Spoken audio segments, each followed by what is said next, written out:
और आपके साथ डीपीएन न्यूज से बढ़ते हैं ताज़ा खबरों की ओर। बोर्ड परीक्षा परिणाम में केबीएस पब्लिक हाई स्कूल का उत्कृष्ट प्रदर्शन। भोपाल शहर में शिक्षा की पहुंच सभी को उपलब्ध कराने के उद्देश्य से सन 2010 में केबीएस पब्लिक हाई स्कूल की स्थापना की गई। केबीएस पब्लिक हाई स्कूल की प्रिंसिपल कमला चौहान ने बताया कि इस वर्ष 5वीं एवं 8वीं परीक्षा का बोर्ड परिणाम 90% रहा। 10वीं की परीक्षा में 90% और विशेष उपलब्धि यह रही कि 10वीं कक्षा में 4 छात्र प्रथम श्रेणी में उत्तीर्ण हुए हैं। कमल चौहान ने कहा कि इस क्षेत्र में गरीब एवं मजदूर वर्ग के छात्र अध्ययनरत है, इसलिए वह बहुत कम फीस में शिक्षा देने का प्रयास कर रही है। School in Bhopal and open and academic session is going on, particularly in the far-flung areas from the center of Bhopal. People are trying to provide the best education. One of his KBS Public High School at Bagse Baniya. We have with us its director Kamla Chauhan. Madam, what kind of the result of our 10th examinations? किस तरह का अपना 10वीं का जो board परीक्षा परिणाम है वो कैसे है? सर डिफाइन हम करेंगे तो सब्जेक्ट वाइज हमने प्रॉपर ध्यान दिया इनके ऊपर, बच्चों को प्रॉपर मॉनिटरिंग किया, बीच बीच में इनके टेस्ट लेते गए और उससे बच्चों का रिजल्ट अच्छा आया। 10th में how many student 10th last year ये 23 and 24 you pass this time so many 8 school जो 90% आपने रिजल्ट बताया 8 ही बच्चे हैं अभी तो फिलहाल प्रेजेंट में। 13 बच्चे पिछले साल लास्ट ईयर 13 बच्चे थे, 13 जिसमें से 11 पास आउट रहे जी। 90% रिजल्ट रहा आपका। जी, जी, सर। इसमें कुछ फर्स्ट डिवीजन भी रहे? हाँ, कुछ सेकंड डिवीजन है जी। और एक बच्चा फेल है जी। और हाईएस्ट मार्क्स कितने रहेंगे मैडम? 78%। कोई सीएम योजना में बच्चे नहीं, ये तो 10th का रिजल्ट 10th का है सर। 5th और 8th में अगर देखा जाए तो किस तरह का रिजल्ट रहा? 5वीं 8वीं बोर्ड का उसमें भी 90% है सर, 90%। क्योंकि स्ट्रेंथ अभी बच्चे कम है तो 1-2 बच्चे ही फेल हुए हैं, बाकी सब पास हो गए। आपने जब यहाँ पर शुरुआत की थी 2010 में तो कैसे 15 साल आपको होने आ रहे, एक एकेडमिक्स आपने एक्सीलेंस देने का प्रयास किया है, उस समय आपको थोड़ा सा संघर्ष रहा होगा? बहुत ज्यादा संघर्ष रहा सर। तो किस तरह से व्यवस्थाएं आप कर पाए पूरे?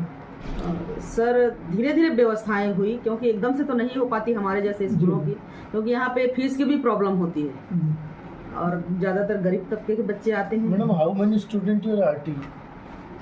37। हाँ। तो उस पर year your seats allot? Sir इस टाइम तो 3 सीट दिया हुआ था, उसमें भी 2 ही एडमिशन हुए। और देखा जाए कि जिस तरह से आपने बताया कि फीस की वजह से कई बार जितने पुअर होंगे जो फीस भी अफोर्ड नहीं कर पाते तो इसके लिए कुछ विशेष आप सहयोग कर पाते हैं? बिल्कुल सर, मैं बहुत पूरी तरह सहयोग करती हूँ। किसी भी पेरेंट्स से पूछे, मैं फीस नहीं लेती किसी से मैं बोल देती जितना आपसे बच्चे को देखती हूँ पहले, मतलब फीस बच्चा कैसा है, पढ़ने में इंटरेस्टेड है तो पेरेंट्स को बोल देती हूँ जितना आपसे बन जाए उतना ही। मतलब कोशिश रहती होगी कि पैसों के अभाव में कोई जो टैलेंट है जी वो खराब ना हो, उनकी पढ़ाई ना रुके। Madam she your started your fees your KG1 KG2? Sir सबसे स्टार्ट में तो 200 फिर 250 किया, एक नॉमिनल आप जो जी जितना स्टाफ का खर्चा और स्कूल का निकल जाए maintenance. How many staff madam?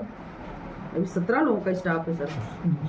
तो ये चुनौतीपूर्ण भी रहा होगा, लेकिन 15 साल आपने चूंकि स्टेब्लिश किया है तो एक मन में संतुष्टि का भाव भी होगा कि शिक्षा के जरिए हम समाज को कुछ दे पा रहे हैं। शिक्षा के जरिए मैंने संतुष्ट हूँ, क्योंकि मेरे जो एक्स स्टूडेंट हैं आज भी मुझसे मिलने आते हैं, तो कोई कहीं बढ़िया जॉब कर रहे हैं, कोई इंजीनियरिंग कर रहे हैं, कोई कहीं है, कोई नर्स हैं। कोई ऐसे लोग थे जिनको यहाँ अगर मौका नहीं मिलता बिल्कुल वो शिक्षा से वंचित रहते। बहुत सारे ऐसे बच्चे हैं जिनको मिनिमम चार्ज लेके उनको पढ़ाया मैंने पूरे टाइम। अभी भी कुछ बच्चियां ऐसी हैं जो बिना फीस के पढ़ रही हैं।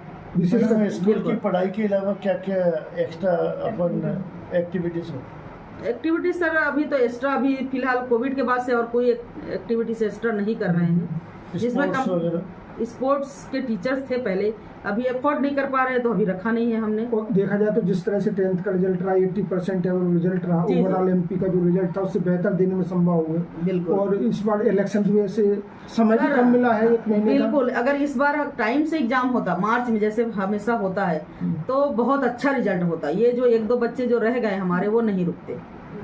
लेकिन उम्मीद करें कि जिस तरह से आप प्रयास कर रहे हैं CBS पैटर्न की पढ़ाई का यहाँ पर क्षेत्र के लोगों को सुविधा देने का प्रयास किया, ये आगे भी जारी रहे। और बिल्कुल सर, मैं जब तक जिंदा रहूंगी तब तक यहाँ रहूंगी। ये आपका कमिटमेंट हम सब सैल्यूट करते हैं। Thank you very much.